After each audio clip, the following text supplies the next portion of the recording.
फिर से एक बार एक और अच्छा दिन स्वर्गीय परमेश्वर ने हमको दान दिया। इस बात को याद करते हुए, उस परमेश्वर की स्तुति करते हुए उसकी महिमा करें। मेरे सभी श्रोताओं को प्रभु यीशु मसीह के नाम में स्नेह अभिवादन देती हूँ। होशी भविष्यवक्ता की पुस्तक उसका 10वां अध्याय 4थी आयत। वे बातें बनाते और झूठी शपथ खाकर वाचा बांधते हैं। इस कारण खेत की रेगड़ियों में धतूरे के समान दंड फूले फलेगा। इसी अध्याय की 12वीं आयत। अपने लिए धर्म का बीज बोओ, तब करुणा के अनुसार खेत काटने पाओगे। अपनी पड़ती भूमि को जोतो। देखो, अभी यहोवा के पीछे हो लेने का समय है कि वह आए और तुम्हारे ऊपर अपना उद्धार बरसाए।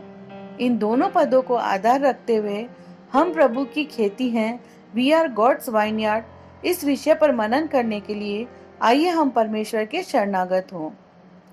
कई वर्ष पहले इजरायली जब परमेश्वर द्वारा दी गई आज्ञाओं के प्रति बड़ी आज्ञाकारिता और अधीनता में रहकर दिखाया करते थे। निर्गमन की पुस्तक 19वें अध्याय के 8वें वचन में लोग इस प्रकार यह कह रहे थे, जो कुछ यहोवा ने कहा है वह सब हम नित्य करेंगे।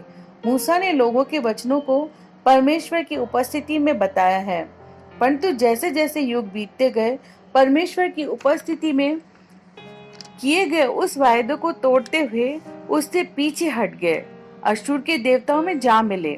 इस प्रकार पिताओं ने जो परमेश्वर की उपस्थिति में वायदा किया था, वे खोखले वायदे मात्र रह गए, व्यर्थ के वाक्य मात्र रह गए। प्रियो, उसका फल क्या हुआ? वही हमने जो वचन में आज पढ़ा उसमें पाते हैं। इस कारण खेत की रेगड़ियों में धतूरे के समान दंड फूले फलेगा। धतूरे का पौधा विषैला होता है। घने वनों में और पहाड़ों की तराइयों में पाए जाने वाले वे धतूरे के पौधे अब वास्तव में तैयार किए गए अच्छे खेतों में नजर आते हैं। ऐसा कभी होना नहीं चाहिए। वनों में जंगली पौधे और जंगली फल उगने दो, परंतु अच्छी भूमि पर यदि अच्छे फल ना उगे तो वह एक किसान के लिए दुख का कारण होगा। परमेश्वर के वचन के कई भागों में हम बड़े व्यक्त तौर पर पढ़ सकते हैं कि इज़राइल परमेश्वर के लिए तैयार किया गया एक खेत है। आज वे परमेश्वर की व्यवस्था से दूर हटकर विषैले पौधे बन बैठे हैं। इज़राइल रूपी दाग की बारी के लिए जो कुछ परमेश्वर ने किया वह सब व्यर्थ हो गया है। प्रियो, इज़राइल की स्थिति तो रहने दें, परंतु हमारी स्थिति कैसी है? प्रेरित पौलुस कुरिन्थियों को लिखी अपनी पहली पत्री के 30 अध्याय की 9वीं आयत में इस प्रकार कहता है, क्योंकि हम परमेश्वर के सहकर्मी हैं, तुम परमेश्वर की खेती और परमेश्वर की रचना हो। परमेश्वर के कृषि क्षेत्र में अच्छे खेत बनकर आइए हम अपने आप को समर्पित करें।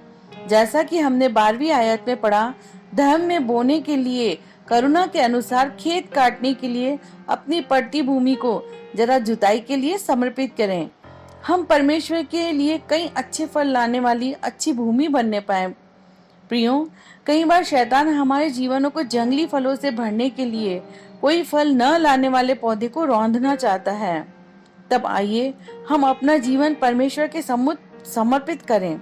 जो हम पढ़ते हैं, सुनते हैं और मनन करते हैं, हर एक वो वचन हमारे अच्छे खेत में बोए गए अच्छे बीज के समान वो बढ़ने पाए और अधिकाधिक फल लाने पाए। प्रियो, कोई भी भूमि जब वह अपने आप को जोते जाने के लिए समर्पित करती है, तभी बीज बोने लायक बनती है। साक्षात परमेश्वर स्वयं हमारे जीवनों को जरा जोतने पाए, कठोर भूमि जरा टूटने पाए, पवित्र आत्मा रूपी बारिश हमारे जीवनों पर जरा जमकर बरसने पाए। मन की कठोरता मोम के समान पिघलकर विद्रोही प्रकार की प्रतिक्रियाएं सब दूर हटकर हम नम्रता और विनीत भाव वाले बन जाएं। एक किसान का सब कुछ और उसका आसरा है उसकी खेती। इस 21वीं शताब्दी के 21वें वर्ष में मौजूद हमने जो हर एक सर्वशक्तिमान परमेश्वर की बड़ी आशा है, अन्याय, अधर्म और अशुद्धि बहुत अधिक बढ़ चुके हैं।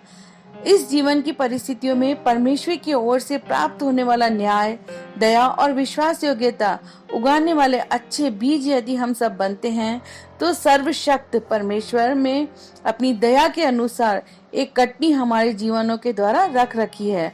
इस बात का बोध हमें होने पाए। इस कारण आज सुबह क्या हम परमेश्वर की खेती हैं या फिर शैतान का घना मन है, इस बात का बोध हमें होने पाए। आइए हम मिलकर प्रार्थना करें। हे पवित्र पिता, हम हमारे जीवनों को आपकी खेती बनाकर, अच्छी भूमि बनाकर समर्पित करते हैं। आप ही जोत कर सही प्रकार से अच्छे फल रूपी न्याय, दया, विश्वास योग्यता बोकर फल लाने वाला बनाने पाए। यीशु मसीह के बड़े नाम से प्रार्थना मांगते हैं, सुनिए, कबूल करें। आमीन।